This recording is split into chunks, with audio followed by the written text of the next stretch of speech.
Hi friends, ಕೃಪಾ ಪುಷ್ಪ cooking ಚಾನಲ್ಗೆ ಸ್ವಾಗತ. ನೀವು ಇವತ್ತು ನನ್ನ ಚಾನಲ್ನ ಮೊದಲ ಬಾರಿಗೆ ನೋಡ್ತಾ ಇದ್ದರೆ ನನ್ನ ಚಾನಲ್ನ ಲೈಕ್ ಮಾಡಿ, ಶೇರ್ ಮಾಡಿ, ಸಬ್ಸ್ಕ್ರೈಬ್ ಮಾಡಿ, ಬೆಲ್ ಐಕನ್ನ ಕ್ಲಿಕ್ ಮಾಡಿ ಫ್ರೆಂಡ್ಸ್. ನಾನಿವತ್ತು ಸ್ಪೆಷಲಾಗಿ ಬಂಗಡೆ ಫ್ರೈ ಮಾಡೋದನ್ನು ತೋರಿಸ್ತೀನಿ. ಈ ರೆಸಿಪಿ ತುಂಬ ಸುಲಭ ಮತ್ತು ಬೇಗನೆ ಆಗುತ್ತೆ. ನಾನು ನೋಡಿ ಇಲ್ಲಿ 1 kg ಬಂಗಡೆ ಮೀನನ್ನು ತಗೊಂಡಿದ್ದೀನಿ. ಇದನ್ನು ಈಗ ನೀಟಾಗಿ ಕ್ಲೀನ್ ಮಾಡೋದನ್ನು ತೋರಿಸ್ತೀನಿ.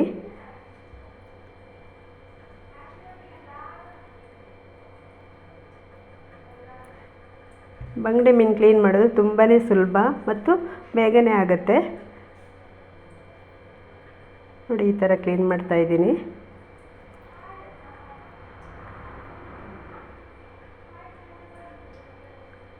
ಮತ್ತು ಮಧ್ಯದಲ್ಲಿ ಈ ಥರ ಕಟ್ ಮಾಡಿದರೆ ಆಯಿತು. ನೋಡಿ ಈ ಥರ ಆಗಬೇಕು. ಇದನ್ನು ಚೆನ್ನಾಗಿ ತೊಳೆದಿಟ್ಕೊಂಡಿದ್ದೀನಿ ನೋಡಿ. ಈಗ ಇದನ್ನು ಬೇರೆ ಪ್ಲೇಟ್ಗೆ ಹಾಕ್ಕೊಳ್ತಾ ಇದ್ದೀನಿ. ಇದನ್ನು ಈಗ ಮ್ಯಾರಿನೇಟ್ ಮಾಡಬೇಕು. ಮ್ಯಾರಿನೇಟ್ ಮಾಡ್ಕೊಳ್ಳೋಕೆ ಒಂದು 10 ನಿಮಿಷ ಮಾಡ್ಕೊಂಡು ಇಟ್ಕೊಂಡ್ರೆ ಸಾಕು. 1 ಸ್ಪೂನು ವಿನೆಗರ್ ಹಾಕ್ತಾಯಿದ್ದೀನಿ. ಅದ್ರ ಮೇಲೆ ಒಂದು 2 ಸ್ಪೂನಷ್ಟು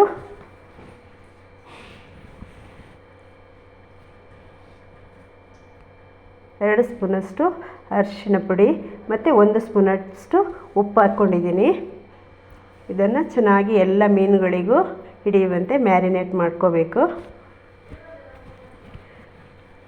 ಇದನ್ನೊಂದು 1/4 ಗಂಟೆ ಇಟ್ಟರೆ ಸಾಕು. ಅದಕ್ಕೆ ಚೆನ್ನಾಗಿ ಹೇಳ್ಕೊಳ್ಳುತ್ತೆ. ಇಲ್ಲಾಂದರೆ ಅದೇ ತಕ್ಷಣ ತೊಳೆದುಬಿಟ್ಟು ಆಗಲೇ ನಾವು ಮಸಾಲೆ ಹಾಕಿದರೆ ಅದು ಮೀನಿಗೆ ಚೆನ್ನಾಗಿ ಇಟ್ಕೊಳ್ಳಲ್ಲ. ಅದಕ್ಕೋಸ್ಕರ ನಾನು ಮ್ಯಾರಿನೇಟ್ ಮಾಡಿ ಇಟ್ಕೊಂಡಿದ್ದೀನಿ. ಈಗ ಮಸಾಲೆಗೆ 2 ಸ್ಪೂನು ಖಾರದ ಪುಡಿ ಹಾಕ್ಕೊಂಡೆ, 2 ಸ್ಪೂನು ಕೊತ್ತಂಬರಿ ಪೌಡರ್, 1 ಸ್ಪೂನು ಜೀರಿಗೆ ಪೌಡರ್ ಮತ್ತು ಲೆಮನ್ ಜ್ಯೂಸ್ 1 ಸ್ಪೂನ್ ಹಾಕ್ಕೊಂಡಿದ್ದೀನಿ. ಶುಂಠಿ ಬೆಳ್ಳುಳ್ಳಿ ಪೇಸ್ಟ್ 1 ಸ್ಪೂನು ಮತ್ತು ಕೋಟಿಂಗೋಸ್ಕರ 2 ಸ್ಪೂನು ಕಾರ್ನ್ಫ್ಲವರ್ನ ಹಾಕ್ಕೊಂಡಿದ್ದೀನಿ. ಈಗ ಇದನ್ನೆಲ್ಲವನ್ನು ಮಿಕ್ಸ್ ಮಾಡ್ಕೊಳ್ತಾ ಇದ್ದೀನಿ. ನೋಡಿ ಈಗ ಇದೆಲ್ಲ ಮಿಕ್ಸ್ ಆಗಿದೆ. ಈಗ ನಾನು ಆಗಲೇ ಉಪ್ಪು ಹಾಕ್ಕೊಂಡಿದ್ದೆ ಮ್ಯಾರಿನೇಟ್ ಮಾಡ್ಕೋಬೇಕಾದ್ರೆ. ಅದಕ್ಕೆ ನಿಮಗೆ ಎಷ್ಟು ರುಚಿಗೆ ಬೇಕೋ ಅಷ್ಟು ನೋಡ್ಕೊಂಡು ಹಾಕ್ಕೊಳ್ಳಿ. ಈಗ ಎಷ್ಟು ಬೇಕೋ, ಜಾಸ್ತಿ ನೀರೇನು ಹಾಕೋದು ಬೇಡ. ಸ್ವಲ್ಪ ನಿಮಗೆ ಎಷ್ಟು ಬೇಕು ಅನಿಸುತ್ತೋ ಆದದಲ್ಲಿ ನೀರು ಹಾಕ್ಕೊಂಡು ನೋಡಿ ಈ ಥರ ಎಲ್ಲವನ್ನು ಮಿಕ್ಸ್ ಮಾಡ್ಕೋಬೇಕು. ನೋಡಿ ಇದೀಗ ಮಿಕ್ಸ್ ಆಗಿದೆ. ನೋಡಿ ಈ ಹದ ಬರಬೇಕು. ಈಗ ನಾನು ಆಗಲೇ ಮ್ಯಾರಿನೇಟ್ ಮಾಡಿ ಇಟ್ಕೊಂಡಿದ್ನಲ್ಲ ಬಂಗಡೆ ಮೀನು ಮೇಲೆ ಈ ಮಸಾಲನ ಹಾಕ್ಕೊಳ್ತಾ ಇದ್ದೀನಿ. ಇದನ್ನು ಚೆನ್ನಾಗಿ ಕೋಟಿಂಗ್ ಮಾಡಬೇಕು. ನೋಡಿ ನಾನು ಮಧ್ಯದಲ್ಲೆಲ್ಲ ಕಟ್ ಮಾಡಿದ್ದೀನಲ್ಲ ಅದರೊಳಗಡೆ ಎಲ್ಲ ಮಸಾಲನ ಸೇರಿಸ್ಕೋಬೇಕು. ಇಲ್ಲಾಂದರೆ ನಾವು ಫ್ರೈ ಮಾಡಬೇಕಾದ್ರೆ ಮೇಲೆ ಮಾತ್ರ ಬೆಂದಿರುತ್ತೆ, ಒಳಗಡೆ ಬೆಂದಿರಲ್ಲ. ಅದಕ್ಕೋಸ್ಕರ ನಾನು ಮಧ್ಯದಲ್ಲೆಲ್ಲ ಕಟ್ ಮಾಡ್ಕೊಂಡಿದ್ದೀನಿ. ಈಗ ಇದನ್ನೆಲ್ಲ ಮ್ಯಾರಿನೇಟ್ ಮಾಡಿ ಒಂದು 1/4 ಗಂಟೆ ಫ್ರೀಝರಲ್ಲಿ ಇಟ್ಟರೂ ಆಗುತ್ತೆ, ಹೊರಗಡೆ ಇಟ್ಟರೂ ಏನಾಗೋದಿಲ್ಲ. ಫ್ರೀಝರಲ್ಲಿ ಇಟ್ಟರೆ ಒಳ್ಳೆಯದಾಗುತ್ತೆ, ಸ್ವಲ್ಪ ಚೆನ್ನಾಗಿ ಇಟ್ಕೊಳ್ಳುತ್ತೆ.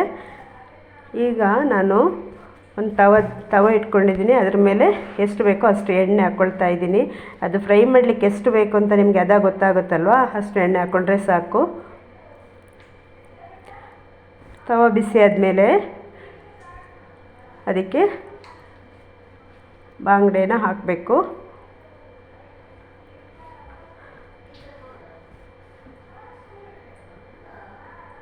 ಬಿಸಿಯಾಗಿದೆ ನೋಡಿ. ಈಗ ಹಾಕ್ಕೊಳ್ತಾ ಇದ್ದೀನಿ.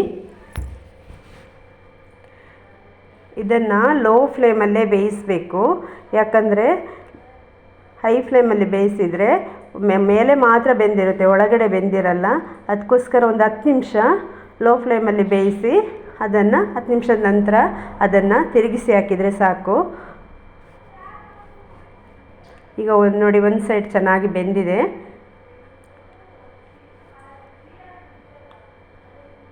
ಇನ್ನೊಂದು ಸೈಡ್ ಒಂದು 10 ನಿಮಿಷ ಬೇಯಿಸಿ ಆಮೇಲೆ ಗ್ಯಾಸ್ ಆಫ್ ಮಾಡಿದರೆ ಸಾಕು.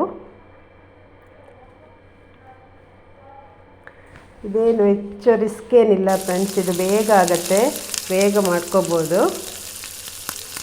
ನಾನು ಬೇರೆ ರೆಸಿಪಿನೂ ಫಿಶ್ ರೆಸಿಪಿ ತುಂಬಾ ತೋರಿಸ್ತೀನಿ. ನನ್ನ ಚಾನಲ್ನ ನೋಡ್ತಾ ಇರಿ ಫ್ರೆಂಡ್ಸ್. ಈಗ ನೋಡಿ ಇದಾಗಿದೆ. ನಿಮಗೆ ಇಷ್ಟ ಆಗಿದರೆ ನನ್ನ ಚಾನಲ್ನ ಸಬ್ಸ್ಕ್ರೈಬ್ ಮಾಡೋದನ್ನು ಮರಿಬೇಡಿ ಫ್ರೆಂಡ್ಸ್. Bye friends.